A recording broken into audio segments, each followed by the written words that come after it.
Hello everyone, this is Dr. Atul Pradhan, Assistant Professor, School of Agriculture, Sage University, Bhopal. In the last topic, we have discussed about this plant genetic resources or germplasm and what are the various types of it. In this topic, we will discuss about the various activities which are under this plant genetic resources.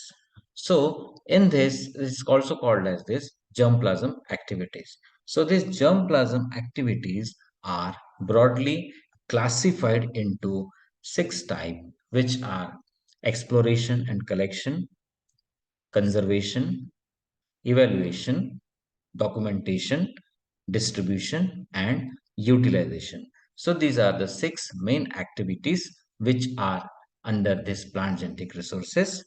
So we will discuss one by one what does it mean. So first activity, that is the exploration and collection.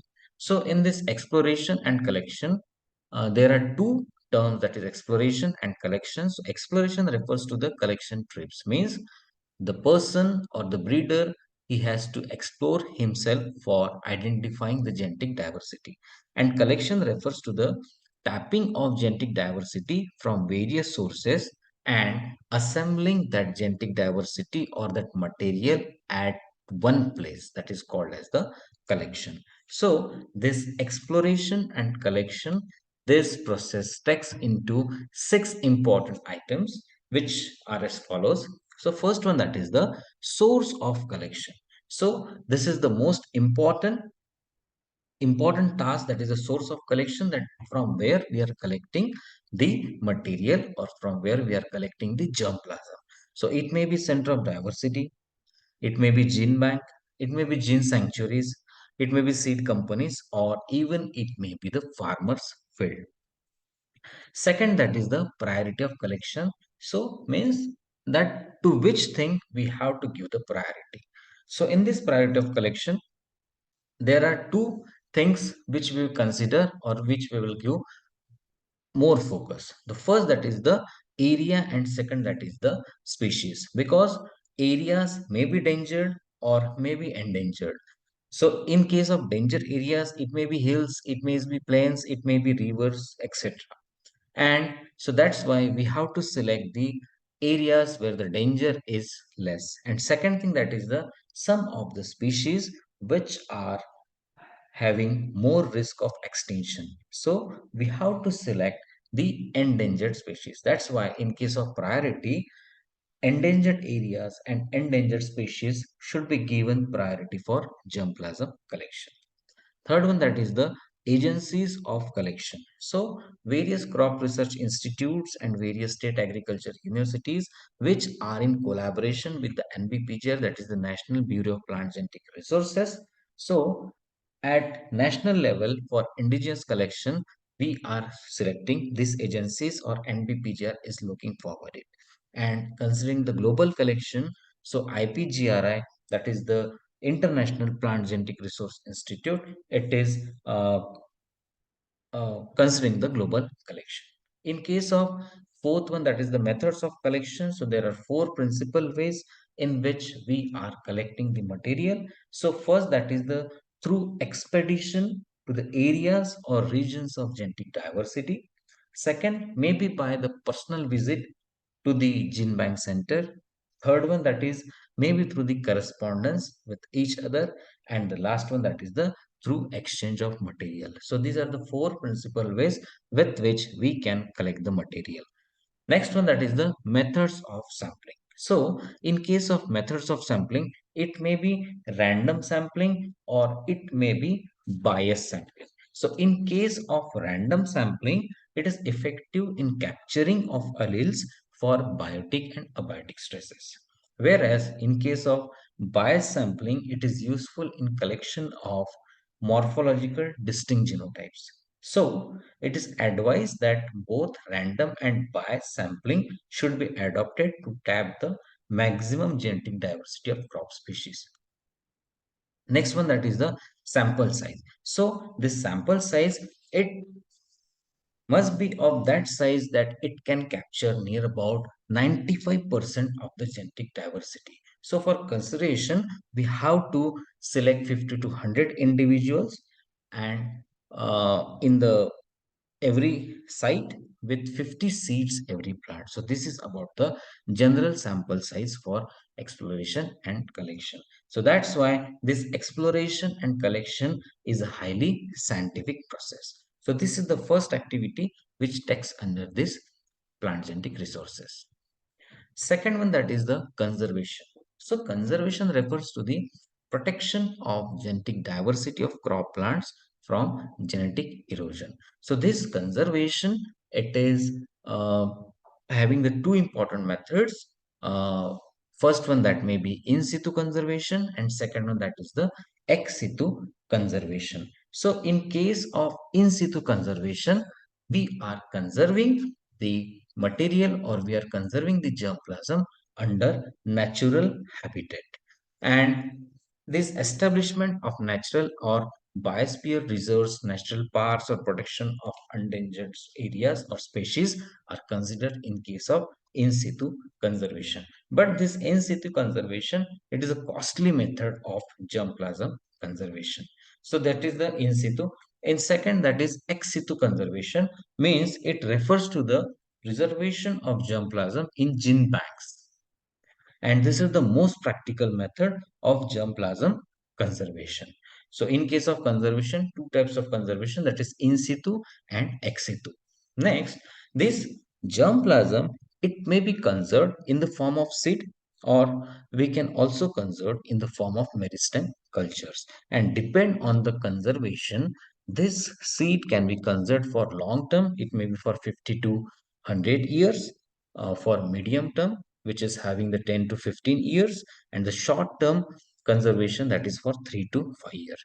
So this Roberts in 1973 has classified seeds into two groups for storage purpose. One, that is the orthodox seeds, and second one, that is the recalcitrant seed.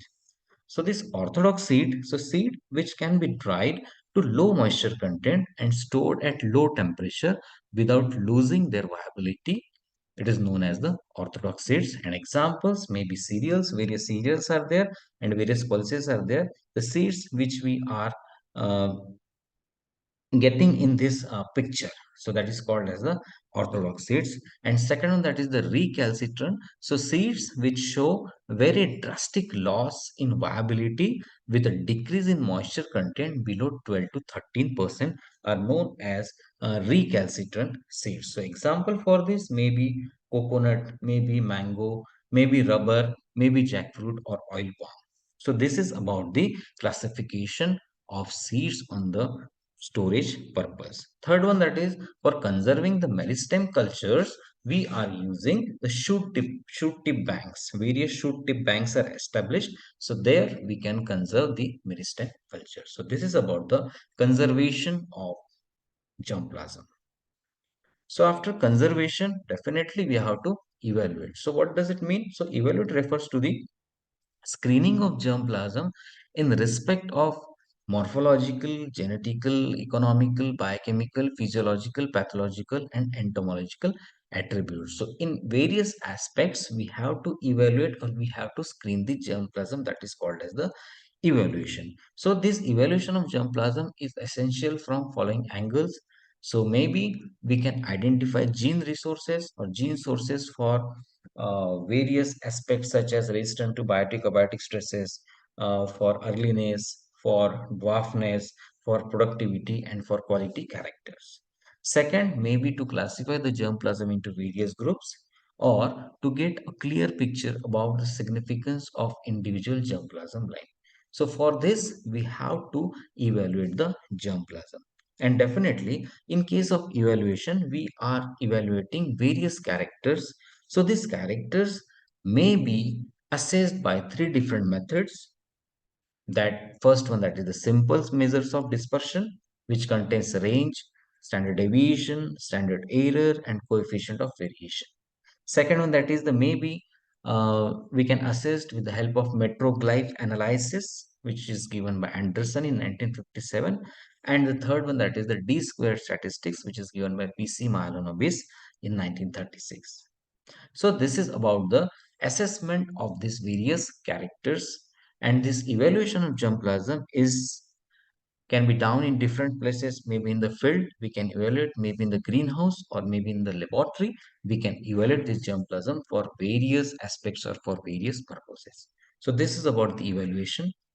So after evaluation, definitely we have to document this germplasm or document this information. So document refers to the compilation, analysis, classification, storage and dissemination of information.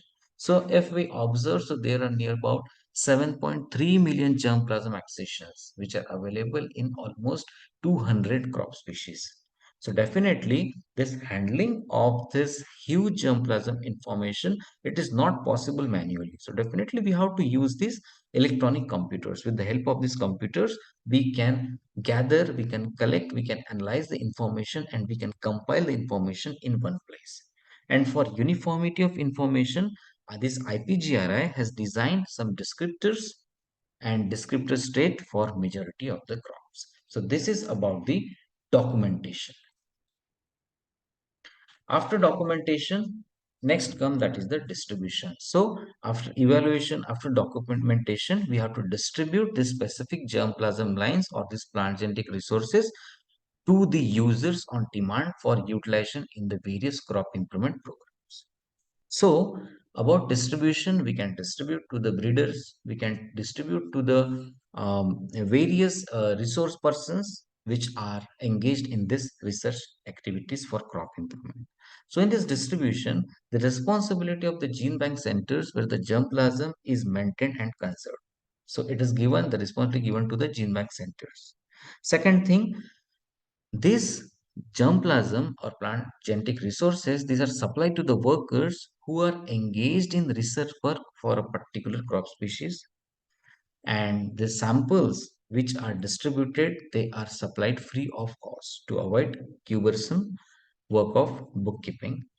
And usually the quantity is small, depends on the availability of seed material and demands received, and proper records were maintained about the distribution of material, that to whom the material is distributed, that record is properly maintained and usually distributed after evaluation by collecting center. And definitely without distribution to the actual users, there is no point in collecting the germplasm. So this is about the distribution of germplasm to the various users on demand. And the last one, that is the utilization, that after distribution, it comes the utilization. So utilization refers to the use of germplasm in the crop improvement program. So if with various aspects in various ways, we can utilize this germplasm. So this germplasm can be utilized as a cultivated germplasm, or it can be utilized as a wild germplasm. So this, as a cultivated germplasm, it can be used in three main ways. That is, it may be used as a variety directly, or it may be used as a parent in the hybridization to produce hybrids, or it may be used as a variant in the gene pool to extract the various desirable characters. Second one, it may be used as a germplasm, wild germplasm. So, but this utilization of wild germplasm causes various problems. Maybe it may leads to hybrid inviability, that is inability of hybrid to survive. Second thing, hybrid sterility, and maybe it may leads to linkage of undesirable characters with the desirable ones. So this is about the utilization, maybe cultivated one, maybe wild one, but mostly we are utilizing in the form of cultivated germplasm. So this is about the activities which are takes place under this plant genetic resources, and some of the organizations which you are discussed earlier. So this which are associated with the germplasm. So first one, that is the IPGRI, that is the International Plant Genetic Resources Institute, which is situated at Rome, Italy. And second one, that is the NBPGR, that is the National Bureau of Plant Genetic Resources, New Delhi. So which is uh, undertaking at the national level, and this IPGRI, it is looking forward for the global level. So the basic functions of this IPGR or NBPGR is same: to promote, to conduct research, to promote collection, conservation, evaluation, documentation, and utilization of crop genetic resources at national level as well as at the global level. So this is about the various organizations related to the germplasm or the plant genetic resources. So this is it about the activities of plant genetic resources and organizations. So thank you so much. So stay tuned and subscribe to Sage University Bhopal. Thank you.